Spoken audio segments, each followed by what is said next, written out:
다큐는 짧게 요약해서 저희가 보내드렸습니다. The Atheist Delusion이라는 영상이에요. 만들어진 무신론자들 또는 만들어진 무신론이라는 영상입니다. 이 다큐가 만들어진 것은 사실은 이전에 만들어진 이거와 정반대의 다큐멘터리와 책이 있어요. 여러분도 많이 들어보셨을 겁니다. 리차드 도킨스라고 이 시대의 가장 무신론자이고 또 진화론자이고 과학자인 그가 The God Delusion이라는 책을 썼죠. 만들어진 신, 이런 책을 썼습니다. 그리고 다큐를 만들었어요. 거기에 대해서 기독교적으로 복음적으로 답변한 영상이 다큐멘터리가 지금 저희가 보신 이게 짧은 요약본인데요.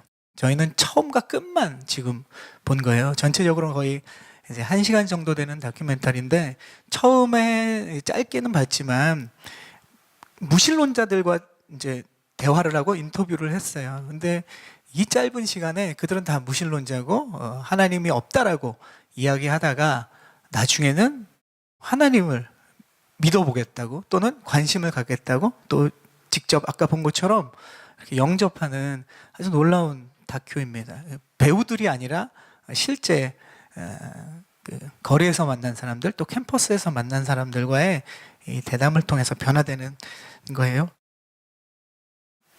도킨스는 하나님을 인간이 만들어낸 신, 망상이라고 했습니다. 근데 이 다큐에서 복음적으로 논리적으로 설명하죠. 도킨스의 그 주장이 맞는 것이 아니라 오히려 반대로 이 무신론 또는 무신론자들이 바로 인간이 만들어낸 망상이라는 것입니다. 제가 어제 사실 영상을 보면서 너무 큰 은혜를 받았어요. 그래서 이거를 우리 성도님들이 다 봤으면 좋겠다. 왜냐하면 세상에서 받는 우리가 받는 질문이기도 하고 또 우리 스스로도 믿음 생활하면서 우리 자신에게 사실 물어보는 많은 질문들이 이 안에 있습니다. 그것을 성경적으로만 증명하는 것이 아니라 세상이 알 수 있는 논리적인 증명들 또 과학적인 증명을 해요. 도킨스가 얘기하는 건 하나님은 과학적으로 증명할 수 없기 때문에 보여진 적이 없기 때문에 없다라는 거죠. 망상에 지나지 않다라고 이야기합니다. 근거들도 사실 보면 어떤 것들은 되게 세상 사람들이 혹할 만한 그런 논리적인 증거가 있지만 어떤 것은 되게 과하게 오버하는 거예요. 그럼에도 불구하고 사람들은 그 사람을 도킨스를 또 그 책을 마치 이 시대의 무신론의 바이블처럼 이야기하는 이유는 그들이 그것을 믿고 싶은 거예요.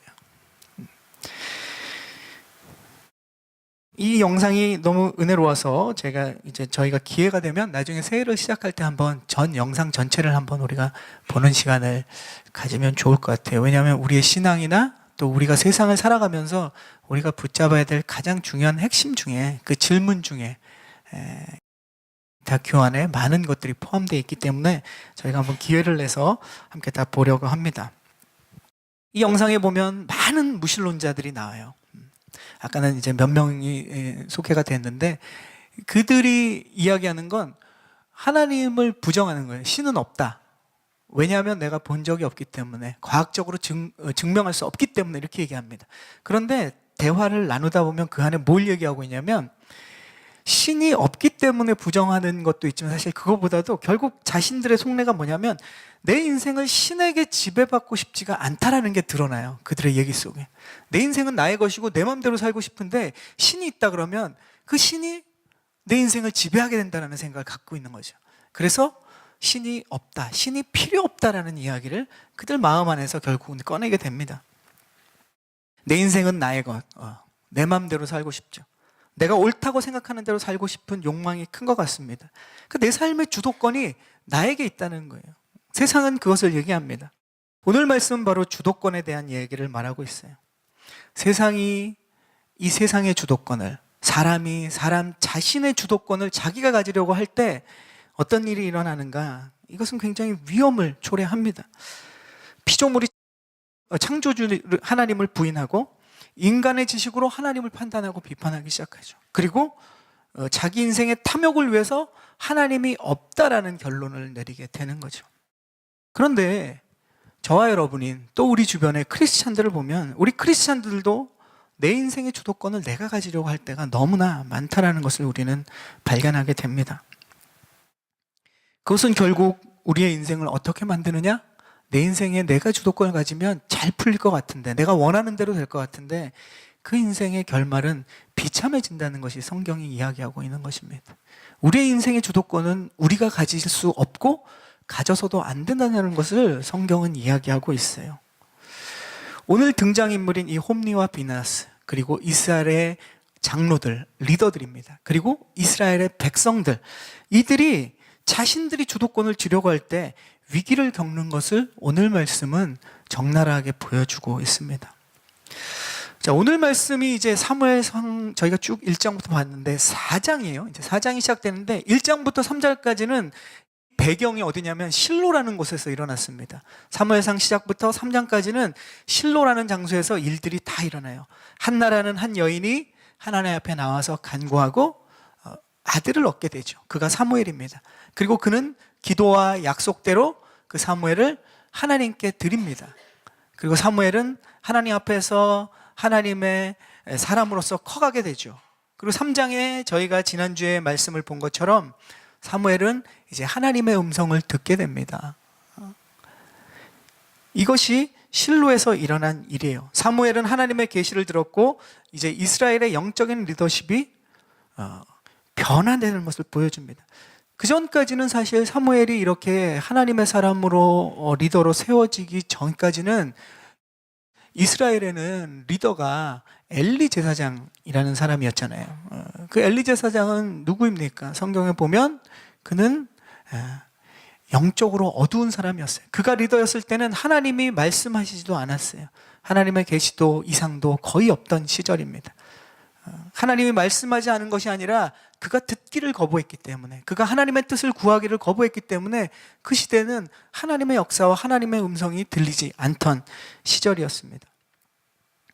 엘리가 이끌던 시대에는 이상도 없었고 계시도 없었고, 그러나 사무엘이 이제 하나님의 계시를 듣게 되니까 이스라엘의 영적인 리더십이 엘리에게서 이제 사무엘에게 이동되기 시작하는 거예요. 근데 사무엘은 굉장히 어린 10대였습니다. 그 당시에.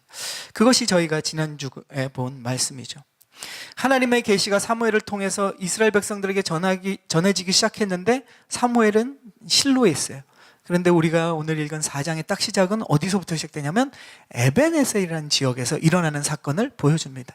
전혀 다른 장소에서 일어나죠. 이곳에는 사무엘이 없고 하나님의 역사가 없던 그러한 상황이고 그러한 장소입니다. 에벤에셀은 바로 블레셋과의 전투가 일어나고 있는 곳이었어요. 블레셋이라는 민족을 여러분이 들어보셨을 겁니다. 구약에 보면 많이 나오죠. 특히 이제 삼손 이야기에도 블레셋이 나오고, 이 블레셋은 삼손 시대, 이 사사 시대뿐만 아니라 나중에 사울왕과 다윗에 걸쳐까지 이 왕정 시대까지 수백 년 동안을 이스라엘과 끊임없이 싸웠고 이스라엘을 끊임없이 괴롭혔던 민족입니다.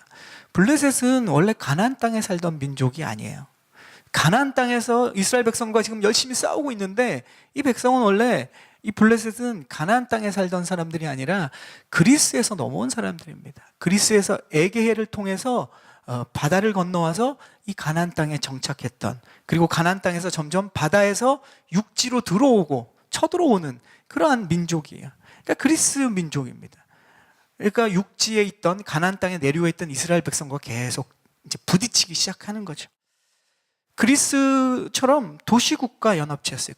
그들은 5개의 큰 도시를 이루고 왕이 지배하는 것이 아니라, 그리스를 보면 알죠. 이렇게 도시국가잖아요. 똑같은 모습입니다. 그리스인들처럼 인간의 이성을 가장 중요시 여겼어요. 그들도 물론 신은 있었지만 신이 자신들을 지배하는 것이 아니라 우리의 지혜와 지식과 우리의 능력이 우리를 부강하게 만들고 우리를 최고로 만들어준다는 것을 믿던 것입니다. 그러니까 헤브라이즘과 헬레니즘의 이 부딪히는 싸움이 그때도 일어났던 거죠. 그리스인들은 또 보면 식생활에서도 유대인들의 식생활과 굉장히 달랐어요. 유대인들은 돼지고기를 먹는 것을 굉장히 금기시 여겼잖아요. 블레셋 사람들은 돼지고기 먹는 걸 굉장히 좋아하던 사람들입니다. 그리고 이스라엘 백성들과 이 가나안 지역의 일부들은 할례를 받았지만 이 블레셋 백성들은 전혀 할례를 받지 않고 이 가나안 땅으로 점점 들어오던 사람이에요. 나중에 다윗이 얘기하지 않습니까? 골리앗을 향해서 이 할례 받지 못한 그 얘기가 벌써 하나님과는 전혀 상관없다라는 것을 보여줍니다. 그러니까 유대인들이 싫어하는 행동은 다 하는 민족이 블레셋 민족이에요. 그리고 이 블레셋과 이스라엘의 전쟁은 끊임없이 계속되고 있었습니다. 오늘 말씀에도 지금 블레셋과의 전투가 일어나고 있죠. 그런데 우리가 읽은 말씀에 보면 이스라엘이 블레셋한테 대패를 합니다. 전투가 일어났는데 4,000명이 죽었어요. 지금 4,000명도 큰 거지만 그 당시에 어떤 특별한 그런 폭발물이나 거대한 무기가 없는 상황에서 칼과 창으로 싸우는데 이 4,000명이 죽였다는 것은 엄청난 전투입니다. 이스라엘 역사에서 여러 가지 패배한 전투 중에 가장 기억되는 전투 중에 하나예요. 자, 큰일이 일어났죠. 4,000명이나 이스라엘 백성들이 죽고 블레셋은 점점 이제 이스라엘 땅으로 들어오고 있습니다. 그 이스라엘 백성들이 에벤에셀에서 문제를 해결하기 위해서 결국 모인 것은 누구냐? 장로들, 엘더들이에요. 인생을 오래 살았고 인생의 경험이 많고 인생의 지혜가 있는 그 이스라엘 백성들의 리더들이 모였습니다. 그리고 이 문제를 어떻게 해결할 것인가, 다음 전투에 승리하기 위해서 대책을 세웁니다. 그들이 궁리한 대책이 어떤 건지 우리가 읽었는데 우리 3절과 4절 말씀을 함께 읽어보겠습니다. 우리 3절과 4절 말씀. 군사들이 진영에 들어오자 이스라엘 장로들이 말했습니다. 여호와께서 오늘 우리를 블레셋 사람들 앞에서 패배하게 하신 이유가 무엇이겠는가? 실로에서 여호와의 언약궤를 가져오자. 그 궤가 우리 가운데 오면 우리 적들의 손에서 우리를 구해낼 수 있을 것이다. 그래서 그들은 사람들을 실로에 보냈고 그 사람들은 그룹들 사이에 계신 전능하신 여호와의 언약궤를 갖고 돌아왔습니다. 엘리의 두 아들 홈니와 비느하스도 하나님의 언약궤와 함께 그곳에 왔습니다. 자, 장로들이 지혜를 짜냈어요. 리더들이. 그들이 오랜 경험과 지혜가 있는 사람들이었어요. 그들이 가진 경험과 지혜로 짜낸 방법이 뭐냐? 그들의 전쟁에서 하나님과 함께 하지 않은 것이 문제다라는 이 문제를 이제 드디어 파악을 했습니다. 그리고 그들이 그럼 해결책으로 무엇을 얘기했느냐? 하나님의 임재가 있는 언약궤를 가져오자, 법궤를 가져오자 아이디어를 냈어요. 자, 여기 보면 그 법궤를 가져와서 이스라엘 백성들이 실로에서 법궤를 이제 전쟁터까지 가져와서 이제 전쟁을 또 시작하게 됩니다. 이스라엘의 이 백성들은 엘더들의 조언을 따라서, 장로들의 조언을 따라서 4절 말씀처럼 법궤를 가져왔는데 그냥 법궤라고 하지 않고 4절에 보면 이 법궤를 뭐라고 묘사하느냐, 아주 긴 수식어를 붙여요. 그룹들 사이에 계신 전능하신 여호와의 언약궤, 이렇게 얘기합니다. 그룹들 사이에 계신 전능하신 여호와의 언약궤. 이것은 분명히 시사하는 바가 있어요.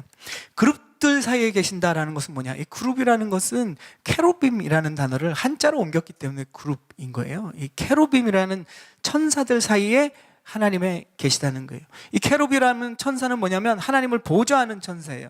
법궤에는 뚜껑이 있죠. 법궤의 뚜껑에 보면 이렇게 조각으로, 금으로 조각한 두 개의 그룹이 있습니다. 이 천사들이 이렇게 둘러싸고 있어요. 거기가 이제 여호와의 언약궤의 뚜껑이에요. 그리고 거기가 이제 그 시온좌라고 불렸는데 그 안에 하나님이 어떻게 하시냐? 그 두 그룹 사이에 임재하신다. 모세 시대에는 거기서 말씀을 하셨어요.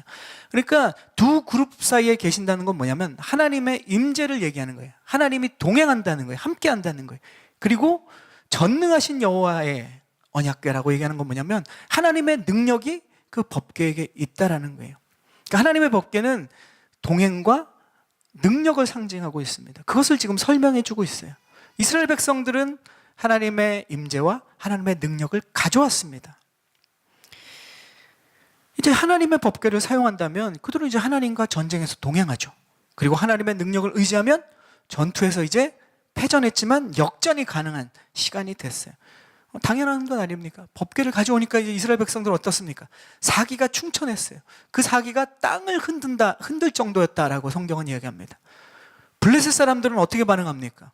반대로 사기가 땅 밑으로 꺼지는 것을 오늘 성경은 설명하고 있습니다. 블레셋 사람들도 이 법궤의 위력을 알았기 때문에 그래요. 블레셋 사람들은 어떻게 얘기하느냐, 이 법궤에 대해서 6절부터 우리 8절까지의 말씀을 읽어보겠습니다. 6절부터 이 소리를 들은 블레셋 사람들은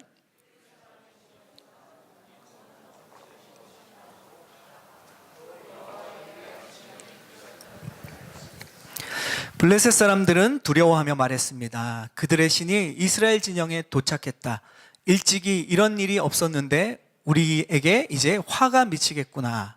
우리에게 화가 미쳤는데 이 강한 신들의 손에서 누가 우리를 건져내겠는가. 그들은 광야에서 이집트 사람들을 온갖 재앙으로 쳐부순 신들이 아닌가. 자, 우리가 읽어보면 어떻습니까? 블레셋 사람들은 하나님을 잘 몰라요. 막 신들이라 그러고 가나안 땅에서 이집트 사람을 물리쳤다 그래요. 우리가 보면 틀린 말이죠. 정확히 하나님에 대해서 블레셋 사람들은 관심이 없어요. 그냥 잘 몰라요. 그러나 전에 들은 얘기로, 주소 들은 얘기로 어쨌든 이스라엘 백성들을 이끄는 이 여호와 하나님이 엄청난 분이라는 것은 알고는 있었어요. 오늘 말씀에 보면 블레셋 사람들은 하나님의 임재와 능력, 이스라엘 백성들과 함께하고 그 전쟁의 신, 그 힘이 있는 여호와 하나님이 이스라엘 백성들과 함께하는데 그 괴가 이제 전쟁터로 오기 때문에 우리 이제 망했다라고 이야기를 하는 거예요. 이스라엘 백성들은 요단강을 어떻게 건넜습니까? 법궤의 하나님의 임재와 능력으로 건넜죠. 그리고 여리고성을 어떻게 무너뜨렸습니까? 그들이 망치로 쳐부쳐서 무너뜨린 게 아니지 않습니까? 믿음으로 법궤를 앞세워서 돌았을 때, 순종하고 침묵으로 돌고 일제히 함성을 질렀을 때 여리고성이 무너졌어요. 그리고 이스라엘 백성들이 이 가나안 땅에서 전투를 할 때마다 하나님의 법궤가 앞장섰습니다. 그리고 가나안 땅의 민족들이 이 오합지졸과 같은 이스라엘 백성들에게 다 무너졌어요. 블레셋도 그 이야기를 어떻게 보면 주워 듣고 있는 거죠. 그런데 이 하나님의 법궤가 나온다는 소식을 들으면서 그들은 완전히 겁에 질렸습니다. 이스라엘은 법궤를 앞세우고 사기가 충천했고, 자, 블레셋은 이제 겁을 먹었어요. 블레셋을 향해서 이스라엘 백성들이 다 쳐들어갑니다. 승리를 확신하고 쳐들어가죠. 하나님의 임재의 상징, 능력의 상징이 있는데 그들이 뭐가 두렵겠습니까? 이미 결과는 승리로 당연히 확신하고 나아갔겠죠. 그런데 이제 결과는 전혀 그들도 예상하지 못하고 우리도 이해하기가 조금 어려운 사건들이 시작됩니다. 자, 10절과 11절 말씀 우리가 읽어보겠습니다. 10절, 11절. 이렇게 블레셋 사람들이 싸움에 임하자 이스라엘 사람들은 패해 저마다 자기 진영으로 도망을 쳤습니다. 이 싸움의 패배로 이스라엘은 3만 명의 군사를 잃고 말았습니다. 이때 하나님의 궤도 빼앗기고 엘리의 두 아들 홈니와 비나스도 죽었습니다. 법궤 없이 싸울 때는 이스라엘 백성들이 4천 명이 죽었잖아요. 전쟁에 패해서. 지금 법궤를 가져갔는데 어떻게 됩니까? 거의 8배, 그러니까 10배에 가까운 이스라엘 군사들이 죽었어요. 그리고 전쟁에 패해갖고 완전히 패해서 다 혼비백산에서 도망가서 자기네 고향으로 돌아가 버립니다. 그리고 전투에도 패하고 법궤도 빼앗기고 하나님의 임재, 하나님의 능력의 상징인 이 법궤가 역사를 하지 않는 거예요. 이게 도대체 어떻게 된 일입니까? 왜 이런 일이 벌어질 수 있는 걸까요? 왜 이런 일이 벌어졌다고 생각하십니까? 아니, 법궤를 앞세우면 더 잘 돼야 되는데 더 망한 거예요. 뭐 우리의 삶에서 이런 거죠. 기도 안 하고 사업하다가 사업이 잘 안 돼요. 열심히 기도하고 하나님 앞에 금식 기도까지 하고 다시 사업에 임했어요. 주님이 붙여주실 거다. 주님이 해결해 주실 거다. 사업이 더 안 되네? 이런 상황인 거예요. 내가 시험 봤더니 막 이번에 시험 점수가 너무 안 났어. 야, 이거 한 학기 더 들어야 될지도 몰라. 열심히 기도하고 하나님 앞에 이제 시험에 딱 임했는데 시험 결과가 나오니까 더 떨어졌어. 이런 상황인 거예요. 지금 이스라엘 백성들이 당한 경험이. 여러분의 삶에 그런 경험 없습니까? 하나님 믿고 내 힘으로 막 하다가 안 돼가지고 이제 하나님 앞에 매달렸는데 결과가 더 안 돼요. 건강이 그럴 때도 있고, 재정이 그럴 때도 있고, 우리의 비전과 꿈이 그럴 때도 있고, 내가 소망하는 것들이 그럴 때가 있습니다. 지금 이스라엘 백성들이 지금 그 경험을 하고 있는 거예요. 이런 황당함 앞에, 이런 실패 앞에, 이런 당황스러움 앞에 과연 하나님은 무엇을 말씀하고 있는 걸까요? 하나님을 붙잡은데 더 문제가 생긴다. 도대체 뭐가 이게 어긋나 있는 겁니까? 뭐가 문제입니까? 오늘 말씀에 보면 이스라엘의 몇 가지 문제가 있어요. 그것을 통해서 우리 자신의 그러한 상황과 삶과 경험을 우리가 적용하고 돌아볼 필요가 있습니다. 이스라엘의 문제는 뭐냐? 오늘 첫 번째는 보면 오늘 사건에서 이스라엘 백성은 하나님께 전쟁에서 묻지 않고 싸워요. 이스라엘 백성들은 그 전에 전쟁은 하나님께 속해 있기 때문에 하나님께 묻고 전쟁에 나아갑니다. 근데 오늘 보면 이런 생각이죠. 이스라엘 백성은 법궤만 있으면 되지, 하나님께 물을 필요가 뭐 있어? 법궤가 하나님의 임재고 하나님의 능력인데, 이들은 그렇게 생각한 거죠. 아니면 전투에서 모세와 여호수아가 하나님께 항상 묻고 나아갔던 것, 너무 시절이 오래 지나고 너무 자기 멋대로 살아갔고 이스라엘 백성들이 잊고 지냈는지도 모르죠. 하나님께 물어야 된다는 것을. 보십시오. 지난주의 말씀인데요, 지난주 마지막 3장 마지막 절에 무슨 사건이 있는지 한번 기억나십니까? 제가 한번 3장 21절, 3장의 마지막 절, 오늘 말씀의 바로 앞절을 제가 읽어볼게요. 여호와께서 실로에서 계속 나타나셨고 여호와께서는 거기에서 사무엘에게 친히 말씀하셨습니다. 그리고 이스라엘 백성들이 사무엘의 말을 다 들었다라고 이야기합니다. 그게 4장 1절로 시작되면서 이야기해요. 지금 어떤 일입니까? 하나님이 그전에는 엘리를 통해서 하나님을 듣지 않으니까, 하나님을 존중하지 않으니까 아무것도 못 듣다가 이제 사무엘이 하나님을 경외하고 사무엘을 통해서 하나님이 얘기하기 시작했어요. 그러면 이 중요한 전쟁에 사무엘에게 들어야죠. 하나님이 말씀 안 하고 계시는 것도 아니고 말씀하시고 못 듣는 것도 아니고 지금 듣고 있는 상황인데 묻지를 않는 거예요.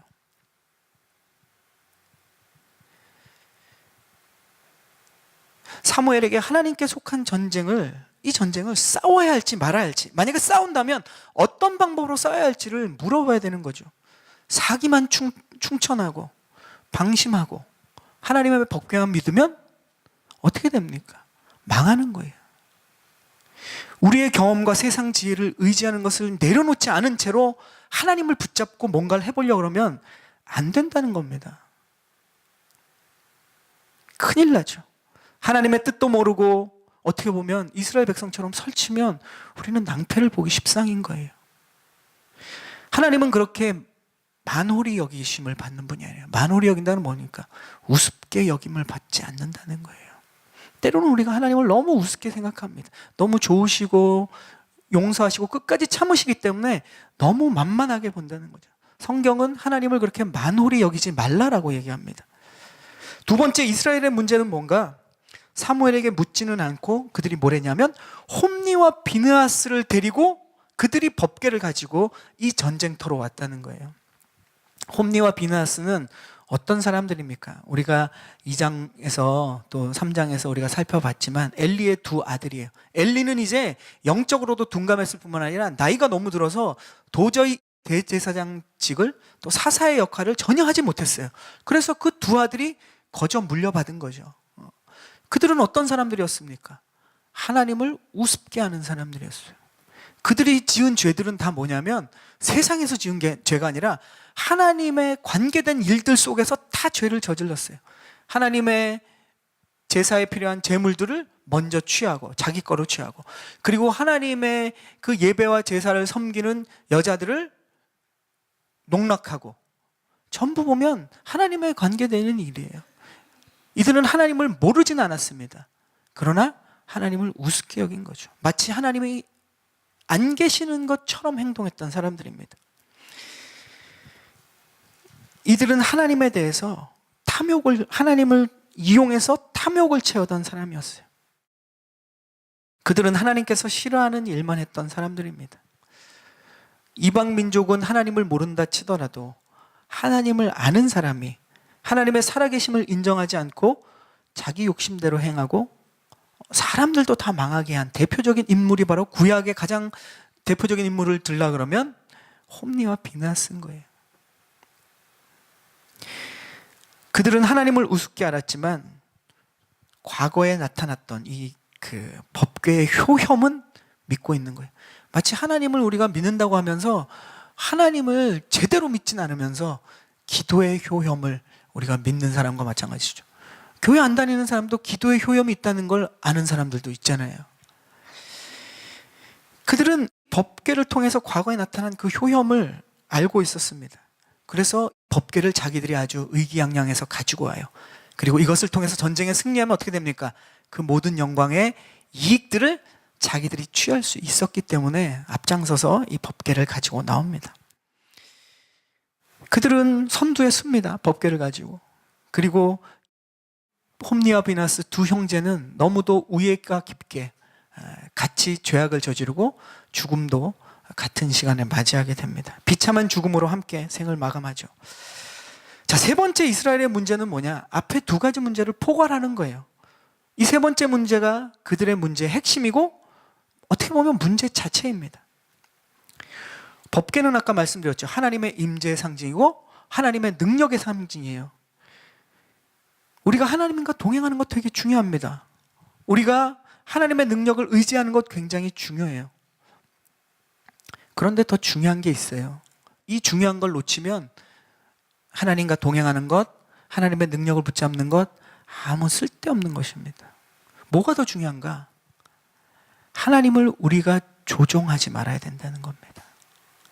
우리가 하나님을 조종하려는 마음, 하나님을 이용하는 마음이 있으면 그 마음 속에서 하나님과 동행하고 하나님의 능력을 의지하는 건 다 소용없는 일이에요. 그건 진짜로 하나님과 동행하는 것도 아니고 하나님의 힘과 능력을 의지하는 것도 아니기 때문에 그렇습니다. 우리가 하나님을 조종하려고 든다면 하나님과 동행, 하나님의 능력을 의지하는 것 소용이 없어요. 하나님은 누구에게 조종받으시는 분이 아니에요. 저는 하나님을 조종한 적이 없는데요. 우리는 이렇게 반문할 수 있습니다. 그런데 우리가 다음과 같은 기도나 마음을 먹었다면 하나님을 조종한 거예요. 뭐 이렇게 우리 가끔 하지 않습니까? 하나님, 제가 기도할 테니까 꼭 이렇게 해주셔야 됩니다. 하나님, 제가 헌신할 테니까 이 일은 꼭 반드시 이렇게 돼야 돼요. 안 그러면 저 교회 안 다닙니다. 뭐 이렇게 협박하죠. 안 그러면 저 하나님 이제 아무 일도 안 할 거예요. 교회 안에서. 저 협박 아닙니다. 진짜입니다. 안 그러면 저 이제 주님 아버지로 인정 안 해요. 능력의 나의 주인으로 인정 안 해요. 이렇게 얘기하죠. 그게 이미 주님을 주님으로 인정 안 하는 겁니다. 우리는 하나님을 조정하는 것이 아니라 사실 하나님께 조정을 받아야 돼요. 그런데 하나님께서는 우리를 조정하지 않으세요. 왜냐? 우리를 자녀로 생각하시니까. 우리를 인격적으로 대우해 주시니까 우리를 조정하지 않으십니다. 오히려 우리를 존중해 주시고 우리를 인도하시는 분이 하나님이에요. 오히려 조정은 우리가 하나님을 조정하려고 하는 것이죠. 그래서 하나님과의 진짜 동행은 내 욕심을 버리고 주님을 따르는 것이 하나님과의 동행입니다. 하나님의 능력을 의지하는 것은, 진짜 의지하는 것은 내 힘을 먼저 빼고 주님께 맡기는 거예요. 내 힘이 빠지지 않으면 하나님의 힘을 의지할 수가 없어요. 내가 내 욕심을 버리지 않으면 하나님과 진짜 동행을 한다고 해도 동행을 할 수가 없는 것입니다. 그래서 우리는 내 인생의 주도권을 가지고 하나님하고 씨름하는 것이 가장 어리석은 일입니다. 내 인생의 주도권은 주님에게 있어요. 그것을 인정하는 순간 우리의 삶이 달라지기 시작합니다. 야곱의 인생이 그렇지 않았습니까? 우리가 창세기를 쭉 봤지만 그는 하나님을 알았어요. 그리고 이스라엘이라는 민족, 어떻게 보면 영적인 이스라엘 민족으로 보더라도 그는 시조예요. 그 이스라엘이, 야곱의 또 다른 이름이 이스라엘이지 않습니까? 야곱의 인생은 하나님을 알았어요. 그러나 태어나면서부터 자기 인생을 그 하나님을 이용해서 뭔가를 얻으려고 했던 사람입니다. 그의 인생이 다 그래요. 그는 하나님을 조정하려고 했어요. 그리고 아버지 이삭도 자기 노력으로 조정하려고 했죠. 형 에서도 자기 속임수를 통해서 조정하려고 했습니다. 나중에 도망가서 삼촌 라반도 조정하려고 했어요. 그의 재산과 그의 가정도, 그의 자녀들도 뭔가 자신이 결혼과 자녀와 재산을 다 조정하려고 했습니다. 그의 생활이 어떻습니까? 우리가 아는 것처럼 야곱은 그 생활이 쉽지 않았어요. 너무너무 힘든 생활이었습니다. 믿음의 사람 중에 가장 어떻게 보면 힘들게 살았어요. 왜 힘들게 살았습니까? 자기가 하나님을 조정하려고 했으니까. 야곱이 환도뼈가 부러져서 평생 절뚝거리는 장애인으로 살면서 노년에 바로 앞에서 그렇게 고백하지 않습니까? 이렇게 고백합니다. 제 나그네 인생이 130년이 됐습니다. 제 인생의 횟수가 짧지만 고달픈 세월을 보냈습니다. 개역 성경에는 험악한 인생을 보냈습니다. 이렇게 얘기해요. 하나님을 조정하려는 인생은 내 맘대로 될 것 같지만 너무 힘든 인생입니다. 그렇게 우리는 살 필요가 없어요. 하나님은 우리에게 그런 삶을 우리에게 열어주시지 않았습니다. 사랑하는 성도 여러분, 하나님께 맡기는 인생은 내 마음에 안 드는 인생을 사는 게 아니에요. 하나님께 맡기는 인생은 우리에게 진짜 축복의 인생을 살아가는 겁니다. 하나님께서 우리를 생명의 길로 인도해 주시기 위해서 우리를 이끄세요. 우리가 하나님께 맡기기만 하면, 우리가 하나님을 조정하는 것이 아니라, 하나님을 이용하는 것이 아니라, 우리의 인생을 하나님께 맡기면 하나님이 우리의 인생을 인도해 주십니다. 어느 정도 인도해 주십니까? 하나님께서는 우리를 인도해 주시기 위해서 하늘에서 이 땅에 오셨어요. 그분이 예수 그리스도시지 않습니까? 우리는 크리스마스, 성탄 왜 기뻐합니까? 그 하나님이, 창조주가 이 피조 세계로 오셨어요. 우리를 이끄시기 위해서. 우리가 못 알아들으니까. 우리가 하나님께 관심을 갖지 않으니까. 그분이 우리에게 오시고 우리를 이끄시는 분입니다. 우리가 우리의 삶을 이끌려고 하지 않고, 하나님을 내 욕심대로 이끌어가려고 하지 않고, 우리의 인생을 주님께, 우리의 인생의 주도권을 주님께 맡기는 삶, 이것이 우리에게 정말로 행복한 삶이고 하나님의 놀라운 예비된 축복을 누리는 삶이 될 줄로 믿습니다. 아멘.